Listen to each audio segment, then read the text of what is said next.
केंद्रीय वित्त मंत्री निर्मला सीतारमण ने आज लोकसभा में वित्त वर्ष 2024-25 का अंतरिम बजट किया पेश।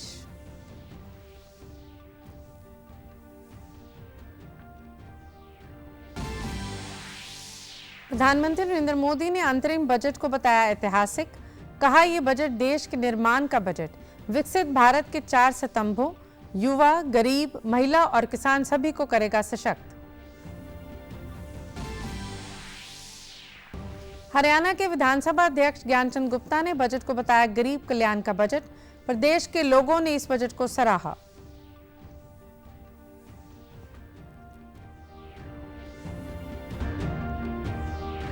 और प्रदेश सरकार द्वारा हरियाणा फिल्म्स एवं मनोरंजन नीति 2022 के तहत सब्सिडी के लिए 4 फिल्मों का किया चयन।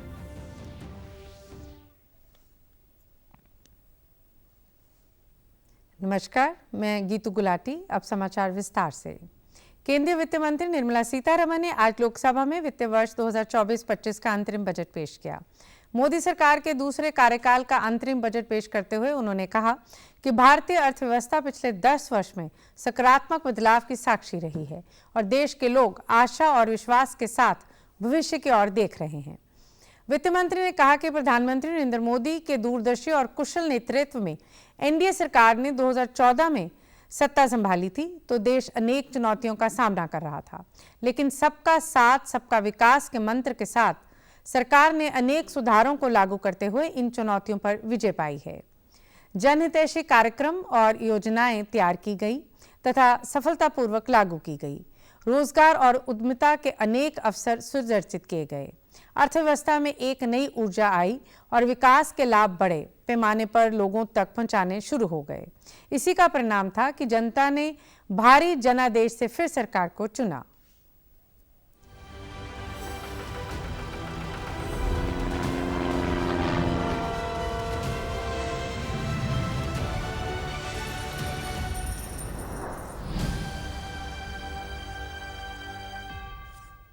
These have placed the country on a resolute path of sustained high growth. This has been possible through right policies, true intentions, and appropriate decisions. In the full budget in July, Honorable Speaker, our government will present a detailed roadmap for our pursuit of Vikasit Bharat.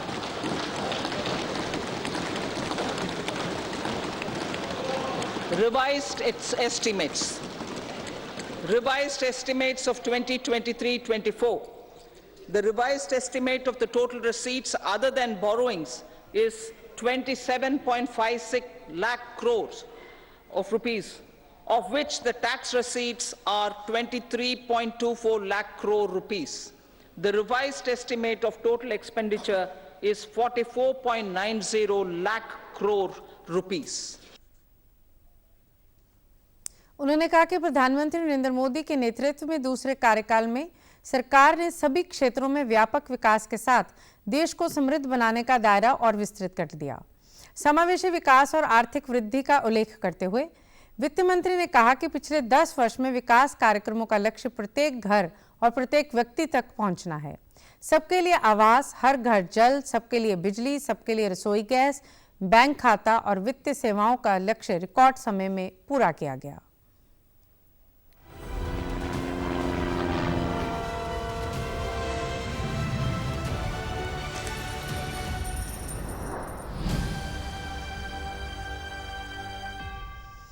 Rollout of air connectivity to Tier 2 and Tier 3 cities under UDAN scheme has been widespread. 517 new routes are carrying 1.3 crore passengers. Indian carriers, Metro and Namo Bharat.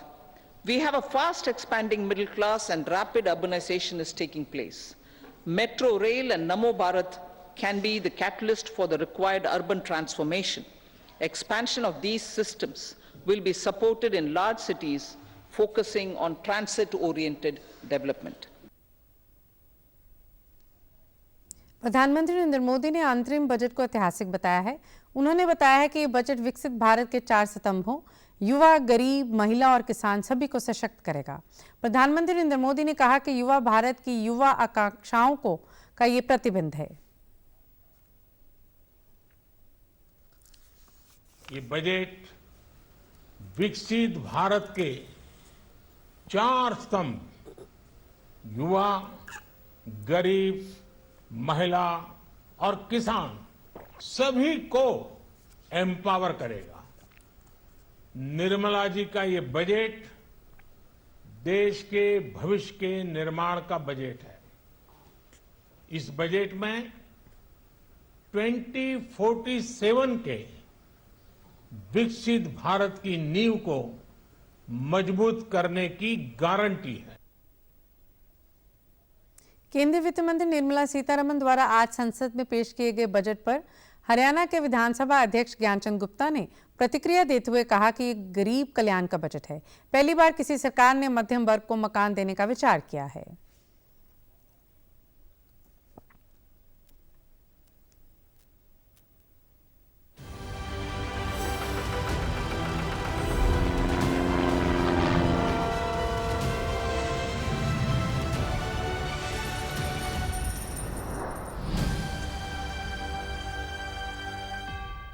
से housing for all लगभग 2 करोड़ से 3 करोड़ जो मकान हैं गरीब आदमियों को बना करके देने का संकल्प इस जो बजट के अंदर किया गया है।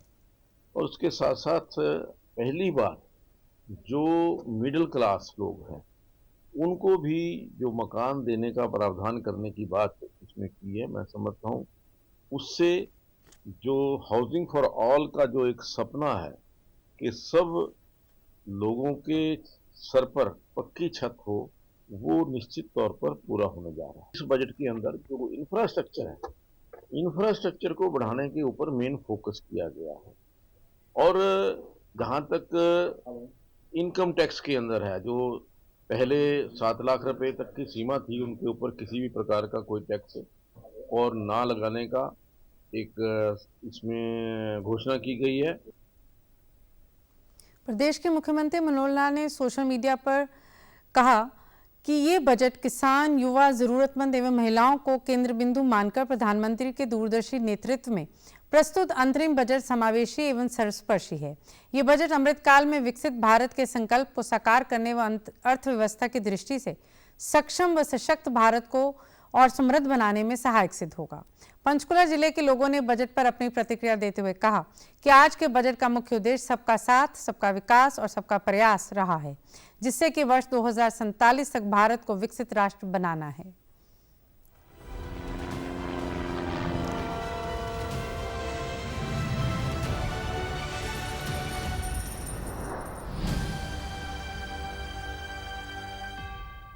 सबका साथ, सबका विकास और सबका प्रयास एक साथ लेते हुए 2047 तक भारत को एक विकसित देशों की श्रेणी में पहुंचाना है। हमारे फाइनेंस मिनिस्टर ने कहा कि पिछले 10 वर्षों में भारत की आर्थिक व्यवस्था बहुत अच्छी हुई है।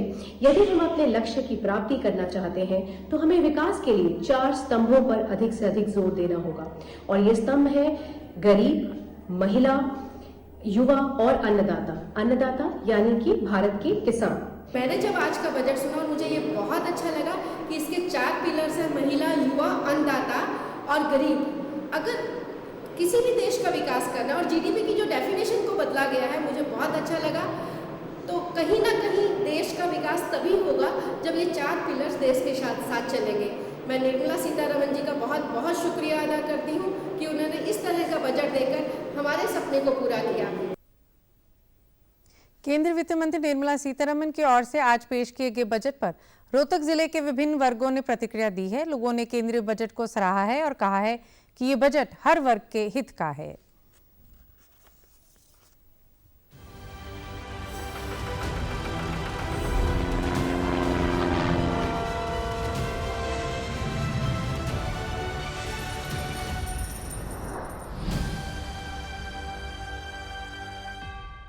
अगले 5 साल में जो है ना लगभग 25 करोड़ जो है वो गरीबों के लिए घर बनाए जाएंगे। इससे बड़ी और क्या बात हो सकती है आम आदमी के लिए। और आम आदमी को जो तो मतलब उसको ध्यान में रख के जिस तरीके से वो बजट बनाया गया है, मैं तो बहुत खुश हूँ। और माननीय प्रधानमंत्री मोदी जी ने जो फोकस करा है कि भाई हम इस देश ने विकसित भारत बनाएंगे, तो वो भी इस बजट को मतलब इस बजट में देखा गया है। इसी तरह सबकी भावनाओं का ख्याल रखते हुए ये बजट जो है जनता के हितों में काम करने वाले हमारे यशस्वी प्रधानमंत्री ने सबका ध्यान रखते हुए इस बजट को जो है पेश किया है। और मैं मानता हूँ कि विकास के आयामों को जो है छूने का ये बजट होगा। देश हित में मुझे लगता है ये आम जन को ध्यान में रखते हुए ये बजट बनाया गया है और निश्चित तौर पर इसका जो फल है वो आने वाले समय में सबको देखने को मिलेगा, क्योंकि कोई भी टैक्स इसमें नहीं बढ़ाया गया है।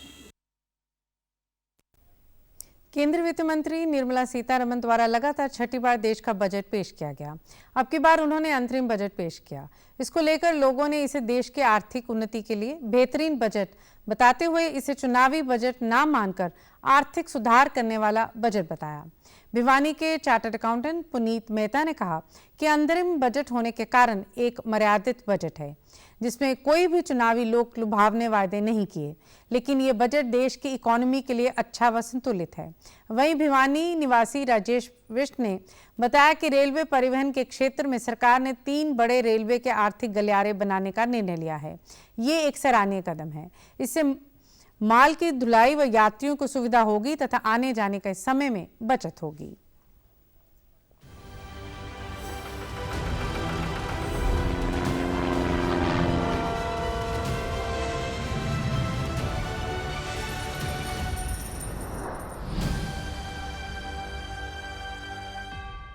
कोई चुनावी माहौल तैयार करने के लिए कोई लुभावने वादे नहीं किए गए और बहुत बढ़िया इकोनॉमी को, देश की इकोनॉमी को ध्यान में रखते हुए एक अच्छा और संतुलित बजट पेश किया गया है। इसके अंदर फाइनेंस मिनिस्टर जी ने जो टैक्स के अंदर उचित बदलाव थे उसके बारे में तो ध्यान दिया ही दिया है, साथ में उन्होंने जो करदाता को एक बेहतर व्यवस्था मिलनी चाहिए उसके बारे में ज़्यादा जोर दिया है। उन्होंने जैसे बताया कि पहले की एक रिटर्न को प्रोसेस होने में तकरीबन 90 से 95 दिन का वक्त लग जाता था, जो कि आज घट के मात्र 10 दिन आ चुका है, जिससे करदाता को रिफंड प्राप्त करने में बहुत ज़्यादा आसानी है।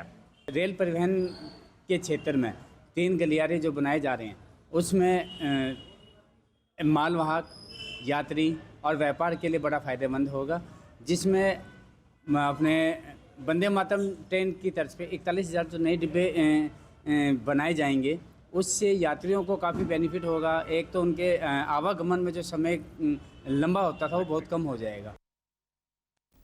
सोमवीर शर्मा ने कहा कि प्रधानमंत्री आवास योजना के तहत 70% महिलाओं को मकान मिले हैं तथा 30 करोड़ महिलाओं को मुद्रा योजना के तहत ऋण उपलब्ध करवाया गया है।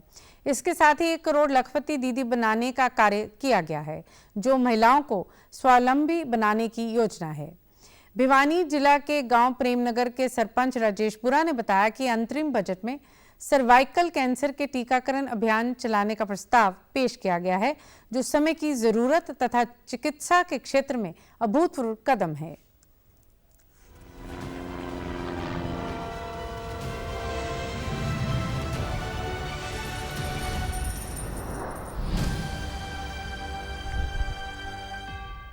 में महिलाओं के लिए बहुत अच्छी घोषणा केंद्रीय वित्त मंत्री निर्मला सीतारमण ने की है।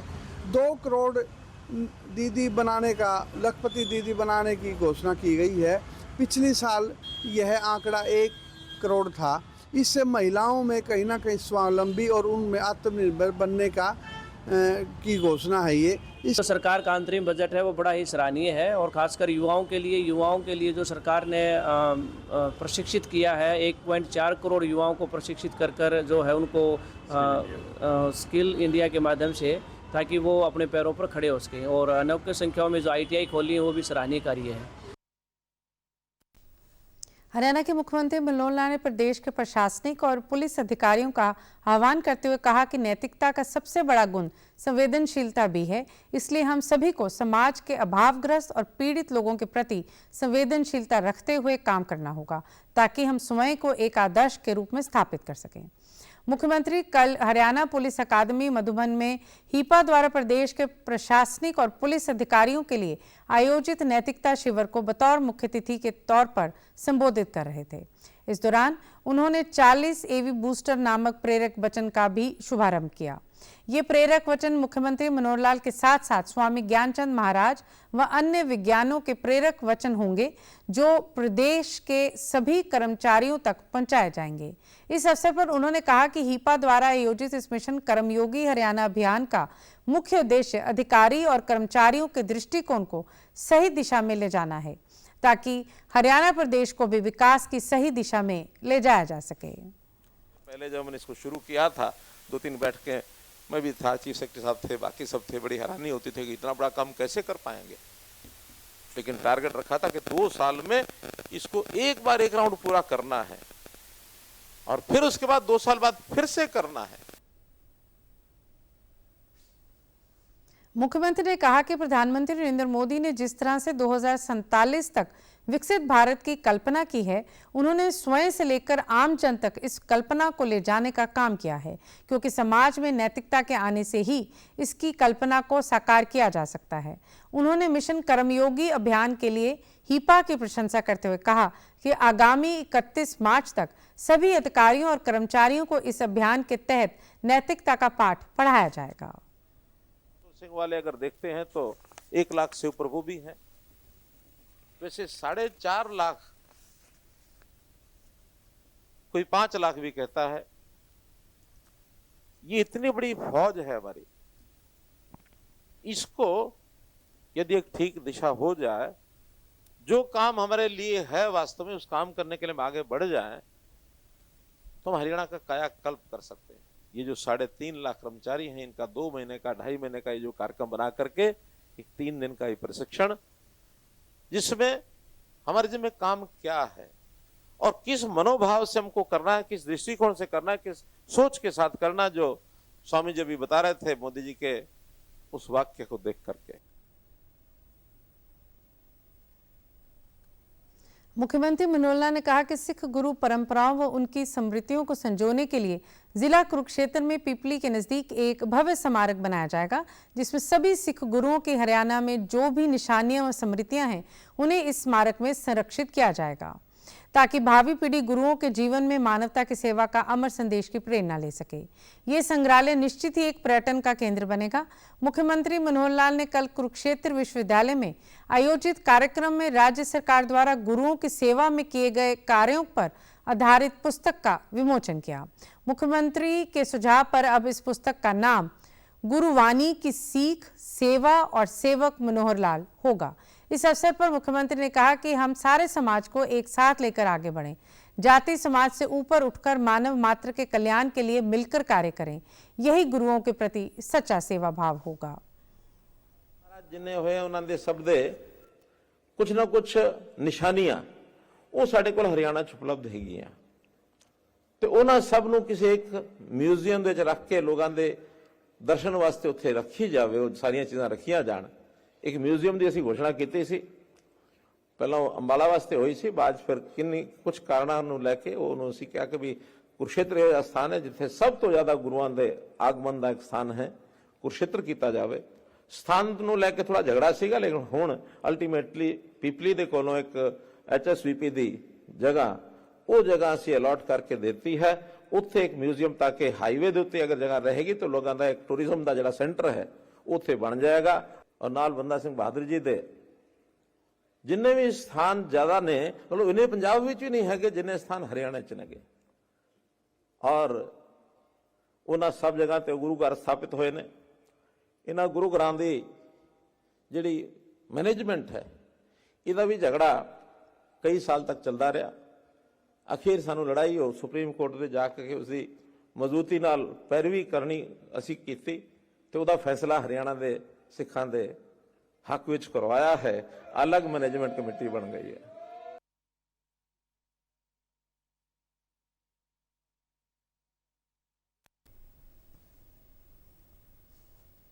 मुख्यमंत्री ने कहा कि इस पुस्तक में पिछले 9.5 सालों में सिख गुरुओं के इतिहास को संजोने के लिए किए गए अनेक कार्यों, जैसे श्री गुरु नानक देव, श्री गोबिंद सिंह, श्री गुरु तेग बहादुर के प्रकाश पर्व व बाबा बंदा सिंह बहादुर जी से संबंधित जितने भी कार्य हुए हैं उनको उल्लेख किया गया है।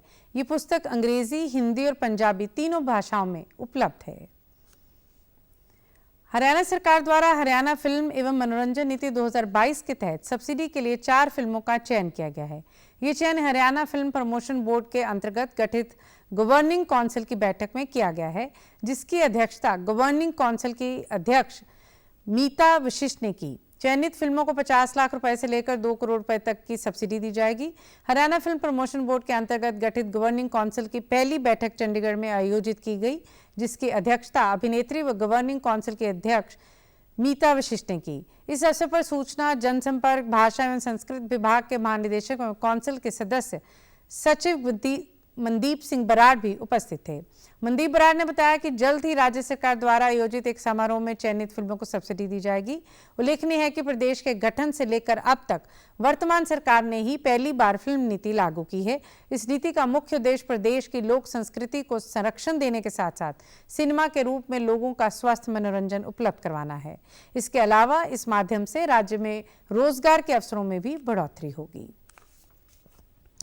कल से शुरू होने वाले 37वें अंतर्राष्ट्रीय सूरजकुंड क्राफ्ट मेले को लेकर आज एक प्रेस वार्ता का आयोजन किया गया। इस दौरान आयोजित होने वाले सूरजकुंड मेले को लेकर जानकारियां दी गई। इस अवसर पर भारत सरकार के पर्यटन मंत्रालय की सचिव एवं सूरजकुंड मेला अथॉरिटी की चेयरपर्सन वी विद्यावती, हरियाणा सरकार के पर्यटन विभाग के प्रधान सचिव एवं सूरजकुंड मेला अथॉरिटी के वाइस चेयरपर्सन MD सिन्हा सहित अन्य अधिकारी उपस्थित रहे। पत्रकारों से बातचीत करते हुए MD सिन्हा ने बताया कि इस बार 37वें अंतर्राष्ट्रीय सूरजकुंड मेले का शुभारंभ राष्ट्रपति द्रौपदी मुर्मू करेंगी।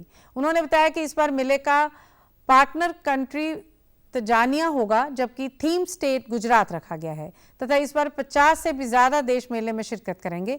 वहीं 800 हस्तशिल्पी भी अपनी कला के जौहर दिखाएंगे। इसके साथ भारत के तमाम राज्यों की संस्कृति, कला और प्रस्तुति मेला दर्शकों को देखने को मिलेगी। उन्होंने कहा कि आज सूरजकुंड मेला इंटरनेशनल मेला बन चुका है, जिसमें 1 मिलियन से भी ज्यादा लोग मेला देखने पहुंचते हैं। उन्होंने कहा कि मेले में आने वाले दर्शक हस्तशिल्पों के क्राफ्ट के लाइव नमूने भी देख पाएंगे कि वे किस तरह बनाते हैं। सांस्कृतिक विविधता है, जो कला की विविधता है, वो तो है ही है। तो तकरीबन हर स्टेट से, भारत के हर स्टेट से आपको स्टेट की कल्चर, परफॉर्मेंसेज आर्टिस्ट की दिखेगी तथा विश्व से कम 50 कंट्रीज़ का पार्टिसिपेशन है। इसके अलावा तकरीबन दिल्ली स्थित जो भी विदेशी दूतावास हैं, वहाँ से भी लोग आते हैं। तो इन सालों में ये मेला एक इंटरनेशनल मेला और एक इंटरनेशनल कैटेगरी का मेला बन चुका है, जहाँ पर आप समझ लीजिए 1 मिलियन से भी ज़्यादा फुटफॉल्स होते हैं। उद्घाटन हमारी माननीय राष्ट्रपति महोदया वो 3 बजे उद्घाटन करेंगे। MD सिंह ने बताया कि पिछले साल की तरह ऑनलाइन टिकट की व्यवस्था की गई है। इसके अलावा मौके पर भी टिकट लिए जा सकते हैं। साथ ही पार्किंग को लेकर ऑनलाइन और ऑफलाइन दोनों ही व्यवस्थाएं रहेंगी। टिकट हम लोगों ने पिछले सालों से बिल्कुल चेंज नहीं किया। वो 125 रुपये की टिकट है, हम लोगों ने चेंज नहीं किया। हम लोग उम्मीद करते हैं कि 18 दिनों में करीब 15 लाख के आसपास लोग आएंगे। हम लोगों ने ये सुनिश्चित किया है कि एडिक्वेट नंबर ऑफ बसेस लगे और अगर आवश्यकता पड़ी तो बढ़ाई जाएगी। ऑनलाइन की तो हम लोगों ने इनकरेज कर रहे हैं ऑनलाइन टिकटिंग, तो ऑनलाइन टिकटिंग जैसे पिछले साल था वैसा रहेगा, परंतु साइट पर भी टिकट मिलेगा। हम लोग सबको पार्टिसिपेशन भेजते हैं, किसी के पास पर्सनली नहीं जाते, है कि नहीं। जो अपना इनविटेशन एक्सेप्ट करता है उसको हम लोग मान लेते हैं। तो 50 कंट्रियों ने इनविटेशन एक्सेप्ट किया और अपने लोग भेज रहे हैं, वो आ रहे हैं।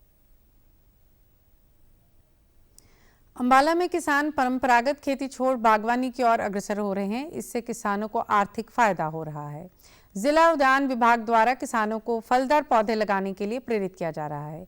जिले के गांव थंबड़ नाहरा के प्रगतिशील किसानों द्वारा खेतों में फलदार पौधे लगाए हुआ है, जिसमें नींबू और मौसमी बाग शामिल हैं। जिला उद्यान अधिकारी डॉक्टर वीरेंद्र सिंह ने बताया कि जिले में समय समय पर किसानों को बागवानी के लिए प्रेरित किया जाता है और उन्हें सरकार की योजनाओं की जानकारी दी जाती है। उन्होंने बताया कि सरकार की ओर से फलदार पौधे लगाने के लिए अनुदान दिया जा रहा है। बागवानी को लेकर के सरकार का विशेष ध्यान है।